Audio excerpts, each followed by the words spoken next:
नमस्कार, आपका हार्दिक स्वागत है आपके प्यारे YouTube channel news by world में। मतदान की यह आंधी किसे उड़ाकर ले जा रही है, किसकी छत उड़ने वाली है और किसकी बचने वाली है। दूसरे चरण का बम्पर मतदान किसके लिए सुखद संदेश है। तेजस्वी दावा करते रहे कि यह आंधी उनकी सरकार लेकर आ रही है। जदयू की तरफ से भी दावा किया गया कि उनकी सरकार बनने जा रही है।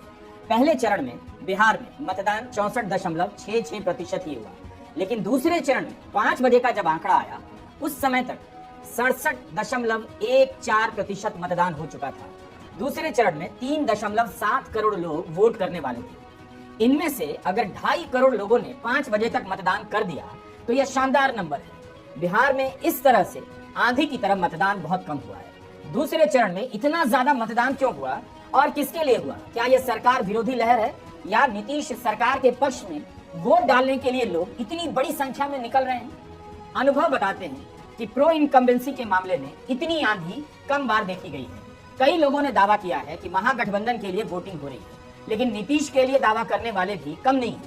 एग्जिट पोल की बात अभी मत कीजिए। एग्जिट पोल को लेकर कितना दिल जलाते रहेंगे। हर चुनाव में आप धोखा खाते हैं, हर चुनाव के बाद आप पहुंच जाते हैं देखने के लिए, लेकिन उससे कुछ निकलता नहीं है। आज दिन भर मतदान को लेकर सोशल मीडिया में तस्वीरों को पोस्ट किया जाता रहा।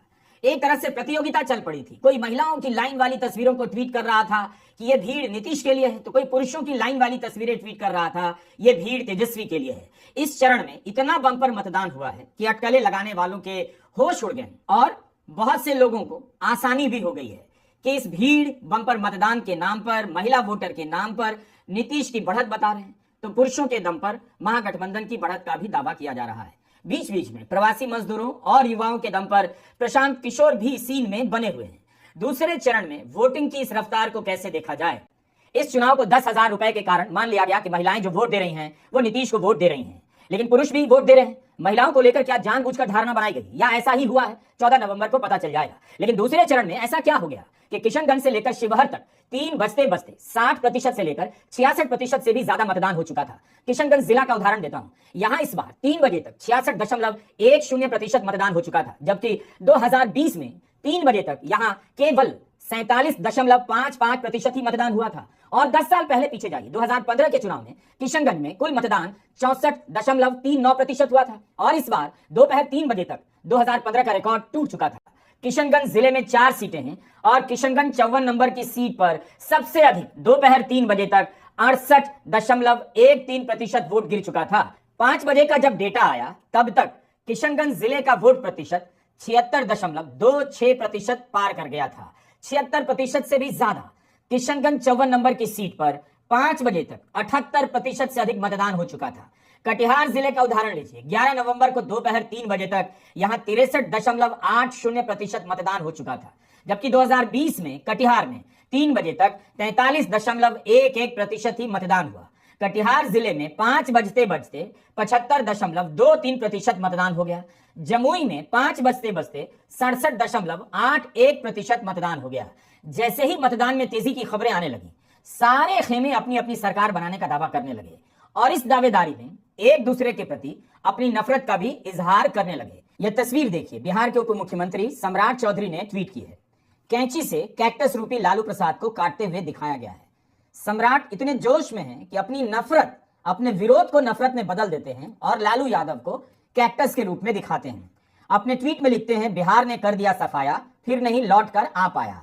एक अन्य ट्वीट में सम्राट चौधरी ने एक और पोस्टर पोस्ट किया है जिसमें लालटेन पर फेज 1 नाम का पत्थर मारा जा रहा है और लिखा है, मतदान के पहले चरण में ही लालटेन हो गई भंगार, अब दूसरे चरण में होगा पूरा बंटा धार। आज दिन भर अफवाहों का भी बाजार चलता रहा।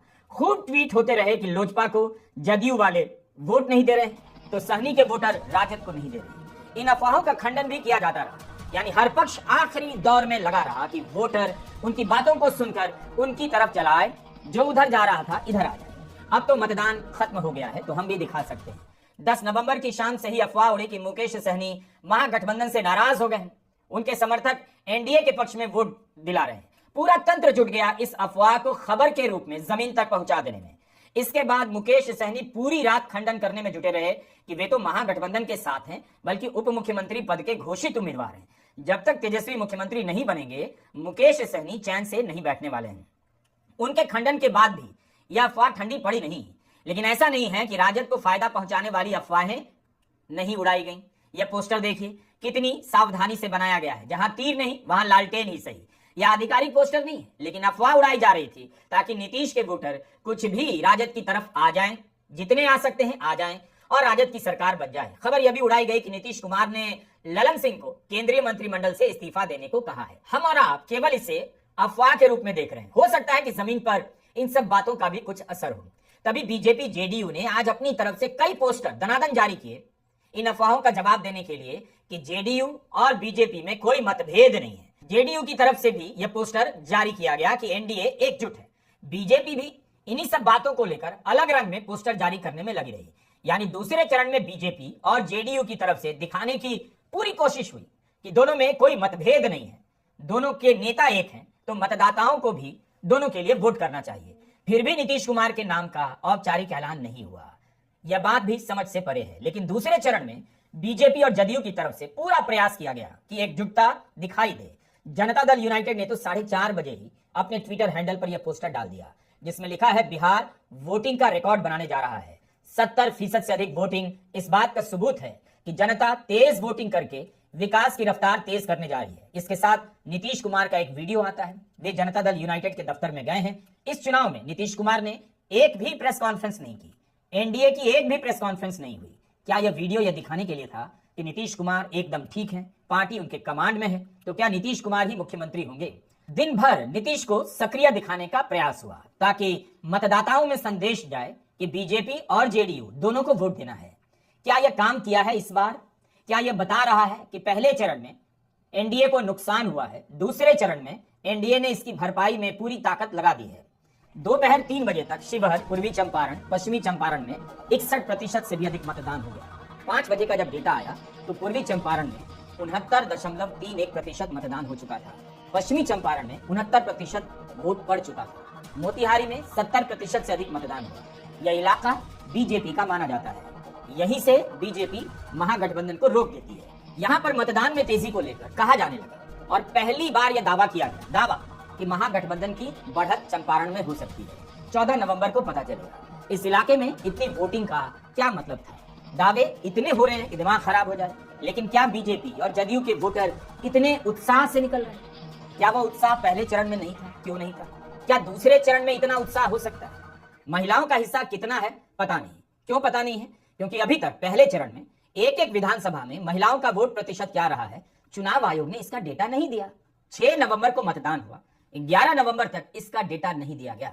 इसका डेटा क्यों नहीं दिया गया? किस तूफान और आंधी को रोकने के लिए ऐसा किया गया होगा? यह भी अटकलें चल रही हैं। बिहार में आज 20 जिलों में मतदान हुआ। सिर्फ एक जिला है जहां 5 बजे तक 60% से कम मतदान हुआ, नवादा। यहां 5 बजे तक 57.11% ही मतदान हुआ। बाकी 19 जिलों में न्यूनतम 60% मतदान हुआ और अधिकतम 76% से भी ज्यादा। ये 5 बजे तक के आंकड़े हैं। सीमांचल के जिले हैं किशनगंज, पूर्णिया, सुपौल, कटिहार। यहां 70% से अधिक मतदान हुआ है। कटिहार में 7 सीटें हैं। 2020 में बीजेपी को इन 7 में से 3 सीटें मिली और जेडीयू को 1। 7 में से 4 एनडीए के खाते में गई थी। 3 सीटें महागठबंधन को मिली।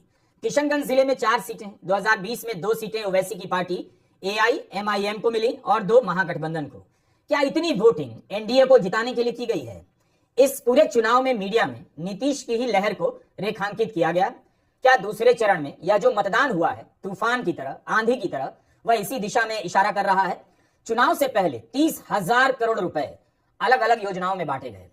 इतने पैसे के खिलाफ क्या तेजस्वी जीत जाएंगे? अगर जीत गए तो उनकी जीत 30,000 करोड़ की राजनीति के खिलाफ होगी और नहीं जीते तो पैसा जीत जाएगा। एग्जिट पोल के रुझान नीतीश कुमार एनडीए की सरकार की तरफ ही इशारा कर रहे हैं।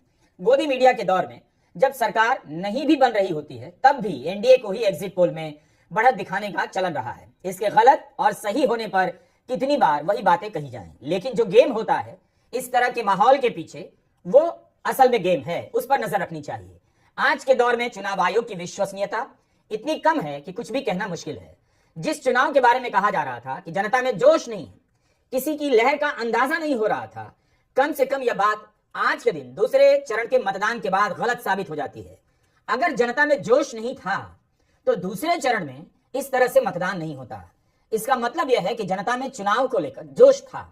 उसे इस चुनाव में एक बड़ा फैसला करना था। अगर जनता उदासीन होती तो इतनी वोटिंग नहीं होती। वीडियो अच्छा लगा है तो वीडियो लाइक करें, चैनल को सब्सक्राइब करें।